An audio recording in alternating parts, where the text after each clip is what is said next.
Filipenses capítulo 4, vamos ler mais uma vez. Filipenses 4, vamos ler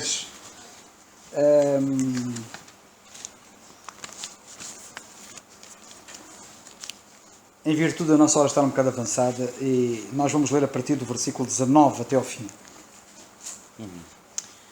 Diz assim a palavra do Senhor, e nesta tradução diz assim: E o meu Deus suprirá todas as vossas necessidades, segundo a sua gloriosa riqueza em Cristo Jesus. A nosso Deus e Pai seja dada glória para todo o sempre. Amém. Saudai a todos os santos em Cristo Jesus. Os irmãos que estão comigo vos saúdam. Todos os santos vos saúdam, especialmente os da casa de César. A graça de nosso Senhor Jesus Cristo seja com o vosso espírito. Graças a Deus. Nando, não sei se queres... Só um pequeno pensamento. Só força. O pequeno pensamento que eu queria partilhar com os irmãos era no versículo, precisamente o versículo 19. E eu vou ler outra vez o versículo 19, que diz assim: a palavra do Senhor: O meu Deus, segundo as suas riquezas, suprirá todas as vossas necessidades em glória por Cristo Jesus. Este versículo, eu hoje aconteceu-me algo no trabalho. Eu estava a trabalhar e quis ouvir o estudo bíblico de quarta-feira passada, que eu não ouvi, que eu não estive cá. Só que esta situação da internet para mim, depois eu fui ver comecei a ouvir um estudo que não tinha nada a ver com o de quarta-feira passada, mas foi mesmo aquilo que eu precisava de ouvir. É engraçado, Deus faz as coisas assim. E eu, quando comecei a ouvir, eu pensei, mas isto eu acho que já ouvi isto. Eu até pensei que o Carlos estava-se a repetir. E eu assim, acho que já ouvi. Tanto é que depois eu ouvi a minha voz e disse, não, definitivamente não era, mas era o que eu precisava de ouvir hoje. Definitivamente era mesmo aquilo que eu precisava de ouvir. E lá está. E este versículo, quando diz que o nosso Deus supre todas as nossas necessidades, aquilo que eu ouvi era uma necessidade que eu precisava de ouvir. Eu precisava de precisamente ouvir aquilo que Deus me alertou hoje. E este fim de semana, quando a gente esteve lá no Norte, depois estivemos lá na Serra da Freita, na Escola Dominical, com a Igreja das Fontainhas, e tivemos comunhão com vários irmãos. Mas o que me marcou mais foi quando, eu não sei como é que se chama, Carlos, o pai do Fernando, tem a cadeira, que anda na cadeirinha. Seu Manel. O irmão Manel. Manuel, né? Ele, quando a gente se foi despedir... E a mãe é Hilda. Ok. Ele, quando a gente se foi despedir, ele estava sentado e ele debruçou a cadeira do filho e o filho estava a dormir profundamente na cadeira. O filho que já tem cerca de 40 anos. Exatamente, numa cadeira de rodas. E durante todo o culto, a alegria que a gente, e a expressão da face dele, tanto do filho como do pai, nós não vemos ali uma expressão de amargura ou de mágoa, e nós não sabemos as lutas que aquele irmão, que aquela família tem com aquele rapaz, com aquele homem. Filho único, exatamente. Mas eles têm uma expressão de alegria, e nós pensamos assim, de facto, quantas necessidades é que eles têm. Mas é tão bom ver que o Senhor não falha nas suas promessas. Ele supra as nossas necessidades. Muitas das vezes nós temos a tendência a dizer assim, o que é uma necessidade para mim não é uma necessidade para ti. Mas nós vemos aqui estes irmãos em Filipenses preocuparem-se. As necessidades do apóstolo Paulo eram as necessidades deles. Tanto é que eles ajudaram o apóstolo Paulo nesse sentido. E se nós tivermos o mesmo foco, vamos perceber que as nossas necessidades são... Há coisas que são... É mesmo uma necessidade. E nós vemos... E eu pude ver nitidamente que ali a questão de eles poderem estar com aquele filho, vão à igreja, levam o filho à igreja, e há uma alegria. A maior necessidade que eles têm é que, de facto, a palavra chega ao coração do filho. E certamente já chegou e ele já aceitou o Senhor. Mas essa é a necessidade deles. Que a nossa necessidade é essa, é única, é de ouvirmos, de estarmos aqui, de aprendermos, de podermos desfrutar da comunhão uns dos outros, de podermos sentir uns aos outros, porque muitas das vezes nós julgamos um irmão sem nos apercebermos, às vezes dizemos coisas que não têm nexo. Porquê? Porque não estamos perto desse irmão. E foi com muita alegria que eu pude ver a comunhão que havia entre esses irmãos na Igreja das Fontainhas. Que de facto essa comunhão e essa união nos possa marcar profundamente. Mas ainda segundo este versículo, o apóstolo Paulo diz, o meu Deus. Ele podia dizer o nosso Deus, que estaria correto também, mas ele diz o meu Deus. Ou seja, isso significa que é a comunhão que ele tinha com Deus. É essa comunhão que o Senhor quer que cada um de nós tenha com Deus. O facto de virmos aqui é o nosso Deus, falamos no nosso Deus, nosso Senhor, mas é muito importante nós termos o nosso a sós com Deus. Para podermos abrir a nossa boca e dizer, o meu Deus suprirá as vossas necessidades. O meu Deus vai-vos ajudar. Ainda no dia de ontem, tivemos com uma pessoa amiga de Angola, que supostamente era ela que iria levar alguma oferta ao Cristóvão, e essa pessoa foi dormir à nossa casa ontem, que é uma pessoa amargurada pela vida, e a gente analisa a vida de uma pessoa quando não tem Deus, quando Deus não faz parte da equação, quando Deus não faz parte da sua vida, vivem à deriva, vivem sem um rumo, vivem sem ninguém no leme. Quão abençoados nós temos um Deus que se preocupa com cada um de nós, um Deus que se preocupa com as nossas necessidades.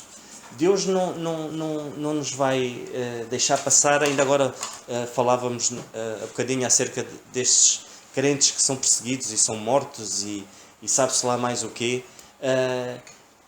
Há um propósito para tudo. Nós não sabemos o dia da manhã, mas o Senhor sabe. E que isso nos dê tranquilidade e não vivemos dias aflitivos e com medo do que é que vai acontecer amanhã a nós e aos nossos filhos, mas possamos ter a certeza que as nossas necessidades o Senhor vai suprir. E não são só algumas necessidades, são todas as necessidades. Mas necessidades, isso é o mais importante. Que o Senhor nos ajude e que de facto possamos, cada um de nós, possa ler a palavra de Deus e tentar buscar na íntegra e poder assimilar o máximo daquilo que o Senhor nos diz para o nosso próprio benefício. Que o Senhor nos ajude. Graças a Deus. Aqui no capítulo 4 eu gostava de agora me deter um pouco no versículo 20. E particularmente sobre isto que nós lemos aqui, que diz assim: Ora, a nosso Deus e Pai seja dada a glória para todo o sempre. Amém. Este é um assunto de facto que deve merecer a nossa reflexão. Porque o apóstolo está a dizer no fim da carta, não é? Chega aqui ao fim da carta e diz, ora, é uma forma de conclusão. Perante tudo aquilo que foi dito, perante aquilo tudo que está exposto, resta-nos uma conclusão. Ora significa, em conclusão, a nosso Deus e Pai seja dada glória para todo o sempre. Amém. E aqui surge uma grande questão, que é, como é que eu glorifico a Deus? Como é que eu dou glória a Deus? Esta é uma questão que nos deve, de facto, levar a fazer. Eu não sei se vocês já pensaram nisso. Porque todos nós sabemos que devemos glorificar a Deus, que devemos dar glória a Deus. Mas a grande questão de fundo e prática é como é que eu dou glória a Deus.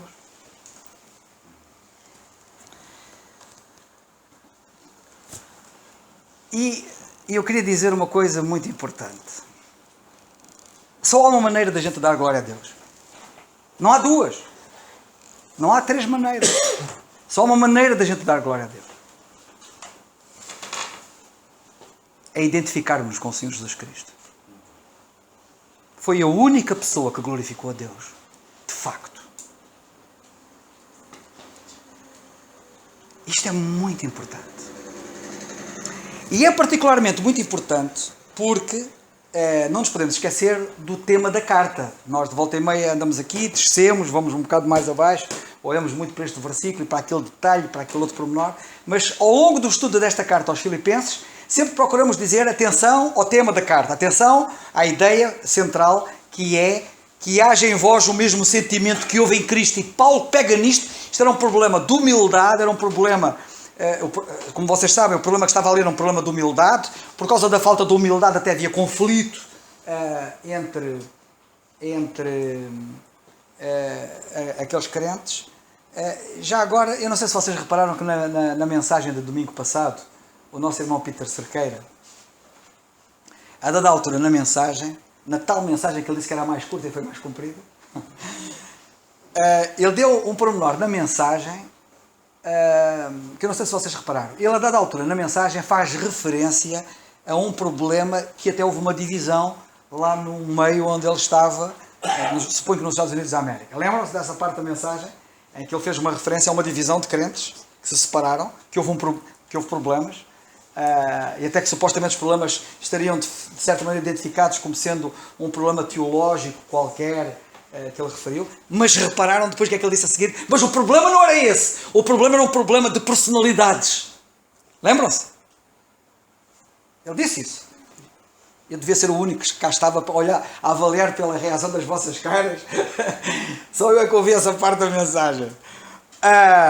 O problema é um problema de personalidades. Eu, ao longo da história da minha vida curta de crente, que já vai sendo longa, já vi muitos problemas existirem em muitas igrejas. Já vi muitos conflitos, já vi muitas divisões, já vi muitas coisas dessas. E sabem qual é sempre o problema? Não é nada daquilo que dizem. É um problema de falta de humildade. Os problemas são sempre por falta de humildade. Quando se diz é um problema de personalidade, quando se diz é um problema de personalidade, digamos assim, é um problema de orgulho. Ou seja, é um problema de falta de humildade. Porque os choques de personalidade acontecem quando temos personalidades diferentes. E é suposto que nós tenhamos apenas uma personalidade. Porque agora já não sou eu que vivo, a minha personalidade anulou-se, é Cristo que vive em mim. E portanto, se não sou eu que vivo, não é o meu ego, não é a minha personalidade, é Cristo que vive em mim, a harmonia. Haverá tanto mais harmonia, quanto mais Cristo viver em cada um de nós. Portanto, o grande desafio para todos nós, na carta aos Filipenses, é que haja em vós o mesmo sentimento que houve em Cristo. O sentimento que houve em Cristo foi um sentimento de humildade, foi um sentimento de se anular, foi um sentimento de humilhação. Eu quero chamar a vossa atenção para o seguinte. Isto é difícil eu explicar isto, mas eu espero que Deus me ajude. Eu não quero perder o foco. Como é que eu glorifico a Deus? Como é que eu dou glória a Deus? Só há uma maneira, é através do Senhor Jesus Cristo. Eu vou-vos dar um exemplo. Vamos ver se eu consigo. Isto é difícil, e é mesmo difícil, a sério. E eu até não fiz nenhuma preparação especial para falar acerca disto, porque sei disto, sei que é isto, e portanto, evidentemente, serve também como desafio para todos vocês, aprofundarem esta questão nas Escrituras, para verem como os debarei aqui é mesmo assim, e até aprofundarem mais a coisa e se calhar verem melhor do que aquilo que eu próprio estou a ver. Mas eu quero chamar a vossa atenção para o seguinte. Um dia, Deus disse a Moisés que ia passar por ele, por outras palavras, para ele ver a glória dele. E sabem como é que ele viu a glória de Deus? Ele teve que se colocar na fenda de uma rocha. E foi quando ele se colocou na fenda de uma rocha que ele viu a glória de Deus passar. A glória de Deus é vista no Calvário. Porque a fenda daquela rocha é o Calvário, é o Cristo ferido. Ele era a rocha que estava no deserto. E aquela fenda na rocha fala-nos da ferida dele, da crucificação dele na cruz do Calvário. E é na cruz do Calvário que nós vemos a glória de Deus. A glória de Deus não é vista no céu. A glória de Deus não é vista num monte. A glória de Deus não é vista junto ao mar da Galileia. A glória de Deus não é vista no monte da transfiguração, que também foi vista de certa maneira, mas não nos podemos esquecer de como é que foi vista. E qual era o tema da conversa. E que tinha a ver com a cruz. A glória de Deus foi vista na humilhação do Senhor Jesus Cristo. É curioso, no Evangelho de Lucas, se vocês quiserem ver, deem lá uma espreitadela ali à crucificação. E eu há bocado era assim, eu estava aqui a pensar nisto, e era assim, mas aquilo nos Evangelhos temos isto que eu vou dizer agora. Mas fui a Mateus, não era. Fui a Marcos, também não era. E em Marcos, em Mateus nem falava no assunto. Em Marcos falava no assunto que era como é que quando o Senhor Jesus Cristo estava a ser crucificado e há uma reação de alguém perante a cena. E foram os soldados que estavam lá. E eu era assim, mas eu acho que ele disse isto. E depois fui ver em Lucas, e Lucas diz lá. Porque em Marcos diz só que ele diz assim, os soldados, um dos soldados diz, na verdade este era o Filho de Deus. Na verdade, este era o Filho de Deus. Mas houve uma outra coisa que ele reagiu, e é essa parte que eu quero chamar a vossa atenção. Que em Lucas nós lemos, no capítulo, desculpa lá que eu digo já, 23, não é? Que lemos assim, versículo 46. E clamando Jesus com grande voz, disse, Pai, nas tuas mãos entrego o meu espírito. E havendo dito isto, expirou. E o centurião, vendo o que tinha acontecido, deu glória a Deus. A glória de Deus está ali no Calvário. É impossível ser de outra maneira.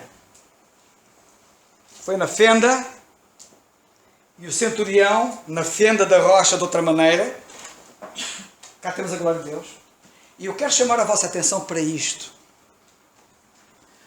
A carta aos Filipenses diz-nos para nós termos o mesmo sentimento que o Senhor Jesus Cristo. E o sentimento dele foi que, sendo Deus, não teve por usurpação ser igual a Deus, mas se humilhou a si mesmo e desceu 7 degraus na descida, como nós estudamos no capítulo 2, não é verdade? Não é? E que terminou, como vocês sabem, na mais profunda humilhação que foi no Calvário. Não é? E o apóstolo diz assim, olha, o vosso caminho é este, sede como ele.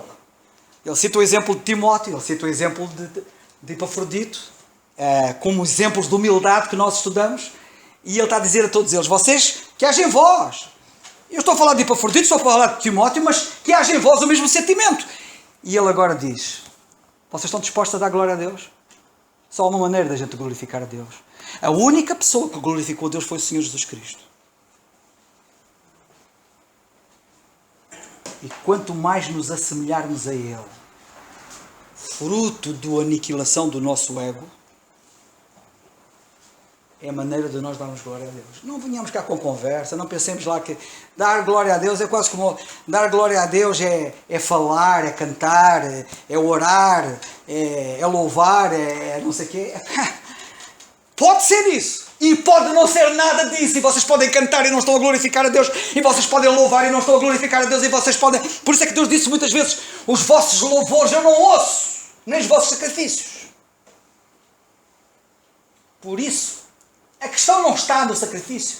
A questão não está na oferta. A questão não está no louvor em si, nem na música, nem nada disso. A questão está no ser, ou ter o mesmo sentimento que houve em Cristo. Por isso é que ele disse que o obedecer é mais importante do que o sacrificar. Eu não sei, eu não consigo, é difícil, eu sei que é difícil. É-me difícil explicar isto. Mas quando a gente falar em glorificar a Deus e darmos glória a Deus, sinceramente pensemos no que é que isto quer dizer.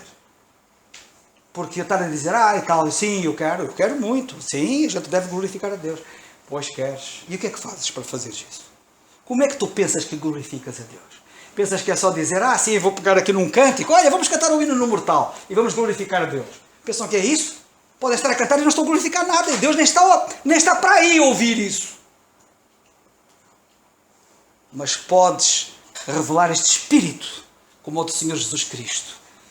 E tendo o mesmo sentimento que Ele, ainda que a tua boca não se abra, nem os teus braços se mexam, nem os teus pés se movam, estás a glorificá-lo. Eu queria chamar a vossa atenção para isto, porque isto parece-me que é muito importante. Ele chega agora e diz, ora, em conclusão, a nosso Deus e Pai seja dada glória para todo sempre. Amém. Não se esqueçam, Nós, a única maneira de glorificarmos o Senhor é através do Senhor Jesus Cristo. Porque Ele glorificou plenamente. E quanto mais nos identificamos com Ele, mais nós o podemos fazer. E não se esqueçam que através dele, isto é uma mistura de sentimentos, de pensamentos que está aqui. É através dele, também sendo como ele. Mas o nosso irmão José estava a querer dizer qualquer coisa. Desculpa, José. Um pouco o Senhor disse ao próprio Deus, não é? Este povo honra-me com os lábios, com todo o seu coração está distante comigo. É. No fundo é isso. O Senhor disse isso várias vezes. Honra-me com os lábios, mas o coração está longe. Está o coração como o âmago do nosso ser, mais íntimo ser, exato. Mais íntimos desejos. Podemos ter um coração altivo, um coração orgulhoso, enfim, tudo isso. Um coração distante de Deus. Podemos dizer coisas fantásticas. Por isso, e isto vem reforçar, portanto, aquilo que estávamos a dizer, os vossos lábios cantam, os vossos lábios dizem coisas bonitas, frases bonitas, mas o vosso coração, e esta aqui é a grande questão, portanto, não pensem, e há um grande erro, o pessoal até diz assim, vamos fazer uma noite de louvor. Isto temos que ser autocríticos. O que é isso? Vamos fazer uma noite de louvor? Está nas minhas mãos? Eu respondo por todos? Estão todos em condições? Vamos fazer uma noite de cânticos. Vamos todos cantar, vamos todos orar, vamos todos louvar. Agora, louvor a sério? Glorificar a Deus a sério? Nós vivemos numa sociedade em que estamos a viver um cristianismo de manipulação. Até parece que nós é que decidimos. À hora, ao dia e à hora vai sair o que a gente entende. Somos nós que mandamos. Não é Deus, somos nós. Isto é um assunto que deve merecer a nossa mais séria reflexão. E por isso nós temos de ter muito cuidado, até mesmo nas reuniões que às vezes, mesmo nos AJCs e não sei o quê, quando a gente fala, temos que ser muito mais rigorosos. Aquilo que nós dizemos. Eu percebo, ninguém me descompreende. Mas também espero que compreendam isto que eu estou a dizer, porque está com base na Bíblia. Isto é muito sério. Nós hoje vivemos... há uma música que eu gosto muito, que é... Há uma música que... Agora apetece-me pôr lá a tocar. E ouvir-me. Talvez alguém aqui a saiba de cor e eu convido a vir aqui para cantar. A música é muito bonita. É excelente na letra. Ela foi feita pelo irmão Paulo, não é? Está no Brasil. Como é que ele se chama? Agora está-me a fugir o nome dele. Que o Berto gosta muito dele. Que é do grupo Logos. Como é que se chama? É o quê? Paulo César. Obrigado. É o Paulo César. Gosto muito do Paulo César. Gosto muito do Paulo César. Gosto muito da postura do Paulo César. Gosto muito do antivedetismo do Paulo César. Não é o artista vedeta. Nós estamos cheios de cristianismo aí com vedetas. Vedetas. Fazem concursos. Quem é que vende mais discos? Quem é o hit parade? Quem é o mais aí da música cristã? Que é isto? Está na Bíblia isso? Do ponto de vista de Deus, quem está em primeiro lugar na música cristã, sabem quem é? Quem está com as costas cheias de sangue a cantar lá no cárcere em Filipos, Paulo e Silas. Sem nenhum instrumento musical. Nós temos que rever isto. É sério, isto é muito sério. Este cristianismo que nós temos aí assim, aqui no Ocidente, é um cristianismo balofo. Não tem nada a ver com o cristianismo a sério. Não tem nada a ver com o cristianismo daqueles que estão a ser mortos neste momento. Isto é muito sério. Isto requer da nossa parte uma seriedade profunda. Isto tem que ser denunciado. Está errado. Essa coisa dessas competições, quem é o cantor melhor e quem é não sei o quê, isso é o antitudo. Isso é que não glorifica nada a Deus, glorifica-nos a eles. Eles é que estão no top, estão nos holofotes. São os maiores. E depois ainda fico ainda mais revoltado, porque é mesmo o termo revolta, sinto-me revoltado, quando vejo cristãos, que se dizem cristãos, a irem a concertos destes meninos, que são bebés, para não dizer carnais, não é? E gritam como aqueles que estão histéricos e não sei o quê, e as meninas a gritar, porque chegou o seu ídolo. Que é isto? Que é isto? Isto tem que ser dito. Eu sei que muita gente não diz isto. Claro que por isso é que eu não sou popular, nem nunca vou ser, mas não quero ser. Mas essa é que é a realidade. E nós temos que pôr o dedo na ferida. E temos que dizer não. Um pensamento que eu pus esta semana é: aquilo que é tolerado hoje, amanhã passa a ser não sei o quê, depois passa a ser lei. Hoje é tolerado. A gente não diz nada, faz vista grossa. Amanhã começa a ser praticado. E depois da manhã sai a lei sobre aquilo. Epá, é isto que estamos a viver. Porque houve pessoas que nunca disseram não, porque houve pessoas que nunca se insurgiram contra as práticas erradas no meio dos cristãos, fazem vista grossa e depois é o descalabro. É o descalabro. E nós vemos isto em todos os domínios da vida cristã. Coisas que eram impensáveis aqui há uns anos. Haver no meio dos crentes, hoje, eu nem quero falar sobre isso. Eram impensáveis. Nem se falavam. Começaram a ceder, hoje é normal. E eu podia falar muito sobre isso. Mas este assunto, deixai-me dizer, é um assunto muito importante. Mas eu com isto já me perdi aqui um bocado que eu queria... Mas se não falar mais nada, também não falo mais nada. Mas este assunto é de facto muito importante. Sinceramente, há que fazer uma autocrítica. Há que... Por isso é que estamos a estudar a Bíblia. Há que olhar para as Escrituras. E as Escrituras é que são o fio de prumo para sabermos se estamos com a parede direita ou se a nossa parede está muito torta. E está a crescer torta. E não está direita. E particularmente no que diz respeito a glorificar a Deus, temos muito que aprender. Mas eu quero sim citar uma música. Boa! Obrigado pela lembrança. Sabia que faltava aqui uma coisa. O Paulo César, que eu gosto muito dele, é o antivedeta. Ele é mesmo antivedeta. Eu gosto dele. Não é por acaso que o Berto gosta dele. Eu também gosto do Berto. O Paulo César é autor de muitas músicas lindíssimas. Ele fez uma parceria no princípio do ministério dele, juntamente com o Jairinho,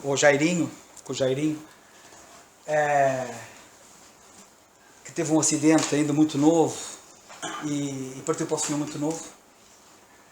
E o Paulo César, que era muito amigo dele e que juntos fizeram muitas letras bonitas que ainda hoje são clássicos.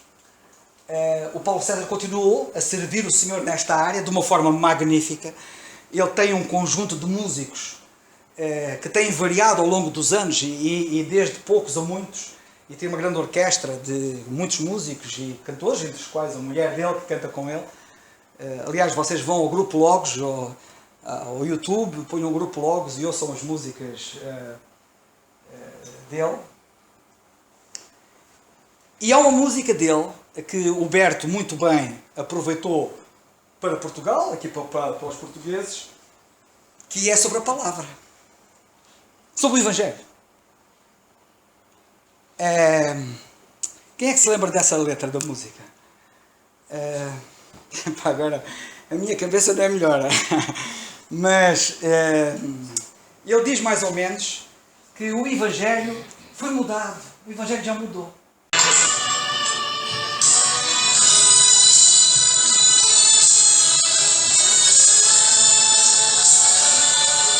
Tomem atenção à letra, se conseguirem, por favor.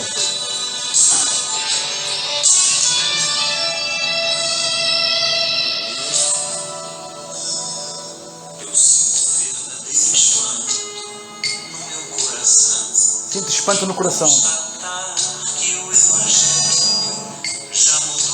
em constatar que o Evangelho mudou.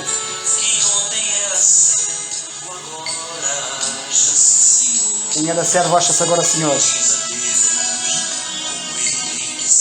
E diz a Deus como ele tem que ser. Mas o verdadeiro Evangelho exalta a Deus, que é tão claro como a água que eu bebi.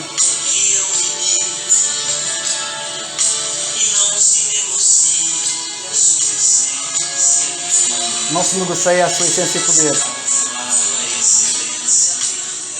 Se camuflado, a excelência perderá.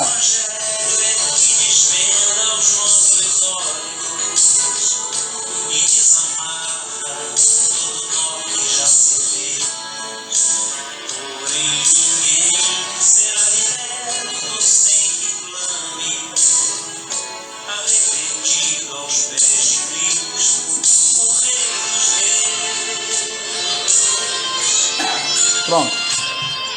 Ok. Obrigado. Deu para perceber um bocado. O Evangelho atualmente já mudou. Como nós ouvimos ele dizer, porque aquele que era servo agora julga-se Senhor. E isto é que é... O problema está aí. Portanto, para resumir e concluir, ora a Deus e Pai seja dada a glória para todo sempre. Amém. Não nos esqueçamos, é através do Senhor Jesus Cristo. E não vou repetir aquilo que eu disse. Que Deus nos ajude. E também a nossa hora está passada. Nando, passo a palavra. Calma, só um pequeno esclarecimento, se possível. Dentro da tua experiência que tens, abordaste há bocado aquela pregação do irmão Peter Sequeira no domingo. Sim. Ele deu o exemplo. Mas podia chegar aqui, porque senão depois não se ouve, é melhor. Eu também não sei como é que está a gravação para trás. E portanto, dentro do conflito de personalidades, sim, que há muitas vezes entre os crentes e que leva a uma divisão não bíblica, e portanto, que não é obra de Deus. No caso de Paulo e Barnabé, como é que nós ali podemos discernir que de facto era de Deus? E foi de Deus que eles de facto se separassem e seguissem caminhos de evangelização, digamos. Este assunto, obrigado, este assunto é um assunto que dá pano para mangas, para ser analisado. E dá pano para mangas porque eu pessoalmente, é assim, o caso de Paulo e Barnabé também dá pano para mangas, porque tem havido muito debate sobre quem teve a culpa, quem não teve a culpa, se foi Paulo, se foi Barnabé. Há um indivíduo, pelo menos ali, que tem a culpa claramente, que o João Marcos é que arranjou aquele problema.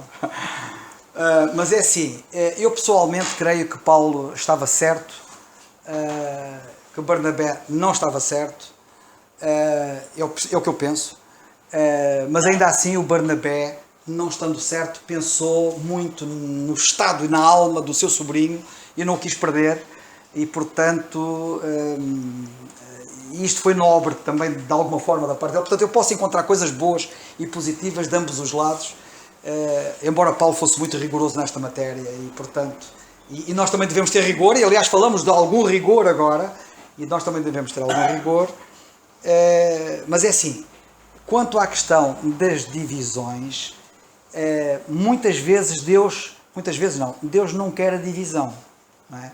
Deus não é apologista da divisão, mas Deus tira glória para Ele através da divisão. E muitas vezes, quando os crentes não avançam como Deus quer que avancem, avançam pela divisão. Porque muitas igrejas, como nós ouvimos ainda aqui no domingo passado, e já agora pegando no Peter Cerqueira, naquilo que ele disse, em que ele disse, porque é que os irmãos não pensam em alguns de vocês saírem e vão abrir um outro trabalho ali, no outro lado ali qualquer, e vão abrir ali outro trabalho. Aqui há uns anos atrás, eu ouvi falar de alguns crentes, particularmente penso nos Estados Unidos, que quando as igrejas ficavam já com uma determinada dimensão, aliás, as igrejas, crentes que com muita experiência nesta matéria, sempre recomendavam que as igrejas nunca crescessem muito. Enquanto que hoje existe aquele conceito de mega igreja, e não sei o quê, mega igreja, e não sei o quê, esses crentes, muito sábios, achavam sempre que a igreja nunca devia crescer muito. A igreja devia, quando chegasse ali a cerca de 100 membros, vai lá no máximo 200, mas 100 é o ideal. Quando a igreja atinge aquele patamar, alguns desses crentes dessa igreja devem partir para outro lugar e começar um testemunho noutro lugar, começar uma igreja noutro lugar, para essa igreja também crescer e por aí fora, e assim por aí fora, percebem? Do que estar aqui a congregar, a juntar toda a gente e não se espalharem. Portanto, este é o ideal de Deus. Eu penso que este pensamento de muitos crentes, e muitos praticaram isto, é um pensamento correto, porque é um pensamento correto. Eu vou pegar num pequeno exemplo que não tem nada a ver, mas também tem a ver, que foi o meu próprio caso, não como igreja, mas como pessoa. Quando eu me converti lá no Norte, nós éramos um grupo de rapazes significativo, éramos à volta daí de uns, já não me recordo, para aí uns 12 ou 10, até éramos mais, mas daqueles que de facto permaneceram fiéis ao Senhor, éramos um grupo de cerca de uma dúzia. E éramos todos muito dedicados. E estávamos todos juntos. E havia uma coisa curiosa, nós andávamos sempre juntos. E outra coisa curiosa, nunca tivemos um problema. Enquanto andávamos ali todos juntinhos, sempre ali, não havia problemas, a sério, não havia hipótese. Até inclusivamente, recordo-me que Só para vocês poderem ver a profundidade da bênção que nós tínhamos, pela graça de Deus. Por exemplo, eu fui dos primeiros daqueles que se converteram naquele grupo, e portanto eu falava muito com eles. Alguns converteram-se também por meu intermédio, outros foram uns atrás dos outros, e pronto, e o Senhor é que fez a obra, e a obra foi andando para a frente. Mas eu falava bastante, e como eu falava bastante, muitas vezes, nas reuniões, quando nos juntávamos, etc., eu às vezes estava um grupo, não é? E eu estava a falar, e às vezes estava a olhar mais para um, imagina. E houve um desses, para quem eu olhava, que um dia chegou-se ao pé de mim e vai assim: ó Carlos, tu quando estiveres a falar aí para o pessoal, tu não olhes só para mim, pá, olha também para os outros.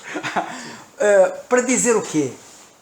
Os problemas, os eventuais problemas antecipavam-se, para que não acontecessem.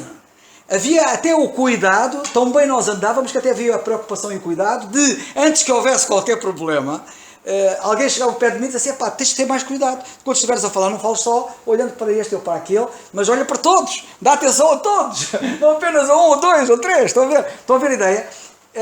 Graças a Deus nunca houve problemas entre nós. Também havia esta preocupação e este cuidado, de tal maneira o Espírito se movia entre nós, que até havia este tipo de preocupação e cuidado para que o problema nem surgisse. Parece que havia alguém que às vezes estava a prever que pudesse acontecer, e para que não aconteça, vamos talhar já o mal pela raiz. E isto deve acontecer sempre, não apenas com um pequeno grupo, mas como igrejas, também deve acontecer. O que é que acontece? O plano de Deus é que nós, de facto, sejamos embaixadores, não é? E num território que é imenso, é bom que os embaixadores se espalhem para que a mensagem da embaixada chegue a todo o lado. Evidentemente que se uma igreja começa a crescer, eu digo até 100 membros, porque a partir de 100 membros começa a ser complicado. Eu vejo aqui pela própria igreja local, não é? Eu vejo aqui pela igreja local a dificuldade que existe num grupo de cerca de 100 que nós somos, a dificuldade que há em fazer um bom trabalho de visitação, de ajuda, de estar em cima do acontecimento. Se isto ainda fosse mais gente, então ainda pior seria, ainda mais difícil seria. Estão a ver? Porque depois já não se consegue fazer o trabalho em condições de poder ajudar os crentes como eles devem ser ajudados. Agora, portanto, a ideia é: a igreja atinge um determinado número e partem e vão para outro lugar, e partem e vão para outro lugar. Agora, quando não o fazem, como Deus quer e como deve acontecer, Deus às vezes permite que haja divisões. Vocês não vão a bem, vão a mal. E assim, aquele grupo lá que ele citou, foram uns para um lado, foram outros para o outro, e isto já aconteceu na história da igreja, e há muitos casos desses, não é? Em que a igreja se tem espalhado pela dor e não pelo amor. E isto é mau. Não é bom. Mas, já que não vão de outra maneira, vão desta maneira. E, portanto, isto respondendo à tua pergunta, muitas vezes acontece assim. É claro, alguém dirá assim: mas Deus quer isso. Há a vontade de Deus ativa, e aquilo que nós classificamos da vontade de Deus ativa e a permissiva. A vontade de Deus ativa é aquela que Ele quer mesmo que aconteça. Depois há outra, e não só, e é a vontade que Ele quer, primordialmente. Depois é aquela que Ele permite, quer dizer, não é? A vontade dele não era esta, mas Ele permite que aconteça, e ainda assim converte aquilo para bem, para a glória dele. Que é o que acontece. No caso de Paulo e Silas também terá sido um bocado assim. Pela análise que eu faço, Paulo e Barnabé, pela análise que eu faço à passagem e daquilo que eu já tenho lido sobre o assunto e considerado, parece-me que Paulo não errou em nada naquilo que ele fez. Não errou em nada. Também, eu olho para Barnabé, também não vejo o Barnabé assim concretamente errar, propriamente dito. Mas a verdade é que ele optou por a defesa do sobrinho, para salvar o sobrinho, provavelmente para ele não se afundar. E talvez seja isso que tenha acontecido. E isso foi nobre, não é? Mas ainda assim estou em crer que Paulo e Barnabé eram sempre grandes amigos. E depois o próprio sobrinho, que foi a origem daquela situação, Paulo mais tarde diz que ele foi muito útil no ministério, o que também não o ostracizou para sempre, não é? Não o levou daquela vez, mas mais tarde reconhece, e nós sabemos que esse célebre sobrinho escreveu depois o Evangelho de Marcos. Portanto, foi um grande homem de Deus que se tornou um grande homem de Deus. E aí podemos perguntar-nos: Barnabé teve um papel importante? Se calhar teve. E a gente pergunta assim: e Paulo também não teve? Se calhar também teve. Se calhar ele teve que passar por aquela situação difícil para depois ir ao sítio certo. para perceber que servir a Deus é uma coisa muito, muito séria. Tão séria que para ele depois ser usado para servir a Deus até escreveu o Evangelho de Marcos. Mas, portanto, isto pode ser analisado de várias maneiras. Não sei se ajudou. Se quer ficar mais baralhado. Mas não. Os resultados acabam sempre por demonstrar. Mas o Senhor tira, apesar... É uma coisa que eu dou graças a Deus, é que o Senhor, apesar da nossa fraqueza, e todos nós temos fraquezas, não é só Barnabé e Paulo e outro qualquer, todos, exceto o Senhor Jesus Cristo, que era perfeito, naturalmente, todos nós temos fraquezas, e apesar das nossas fraquezas, impressiona-me como é que Deus nos pode usar. E eu ainda, agora recentemente, há dias, escrevi naqueles escritos que eu escrevo diariamente sobre a segunda oportunidade. E Deus dá-nos muitas segundas oportunidades. E nós devemos saber usar. E isto até serve de estímulo para alguns de vocês, porque alguns de vocês podem ter falhado por alguma razão e sentirem-se um caso perdido. Já não há volta a dar, eu falhei, pronto, o caldo está entornado e já não há hipótese. Não é verdade. Não é verdade. E o caso de Marcos, o sobrinho de Barnabé, é um exemplo típico. Não é verdade. E eu até nesse escrito escrevo, acho que nem cito Marcos, o caso de Marcos, mas o caso de Marcos poderia citá-lo, como cito outros casos. O nosso ministério mais glorioso pode acontecer numa segunda oportunidade. Numa segunda oportunidade nós podemos conseguir fazer o que nós nunca imaginamos e surpreender tudo e surpreender todos. E o caso de Marcos é um exemplo típico. Como é que aquele indivíduo que foi rejeitado de alguma forma, não é? Não reunia as condições, como é que mais tarde até ele próprio deve ter ficado surpreendido como é que Deus depois o usou, não é? Ao ponto de escrever parte da Bíblia. E portanto isto deve nos encorajar a todos nós que estamos aqui, porque há aquela passagem de Jonas, e acho que é com base nisso que eu escrevi, que eu estava em Jonas e veio segunda vez a palavra de Deus a Jonas. Como vocês sabem, a palavra de Deus veio uma primeira vez a Jonas e Jonas falhou, não é? Não quis. Bateu a porta na cara de Deus, por assim dizer. Mas veio uma segunda vez a palavra de Deus a Jonas. E depois, quando veio a segunda vez a Jonas, vocês sabem o que aconteceu, não é? Foi impressionante, quer dizer, Jonas conseguiu um feito que ninguém conseguiu, nem o Senhor Jesus Cristo. Jonas conseguiu um feito que foi uma enorme cidade de ter-se convertido. Ninguém conseguiu isso na história. Não consta. Conseguiu Jonas. Numa segunda oportunidade. Portanto, Deus é o Deus das segundas oportunidades para o crente. Cuidado com o descrente. Eu quero salvaguardar isto. Eu no artigo não falo nisso, mas quero salvaguardar isto porque para o descrente, depois dele partir deste mundo perdido, não há segunda oportunidade. A oportunidade é agora nesta vida. Depois desta vida já não há oportunidade. Nesta vida há sempre a segunda oportunidade. Mas é nesta vida. Depois já não há. Portanto, eu só queria salvaguardar isto.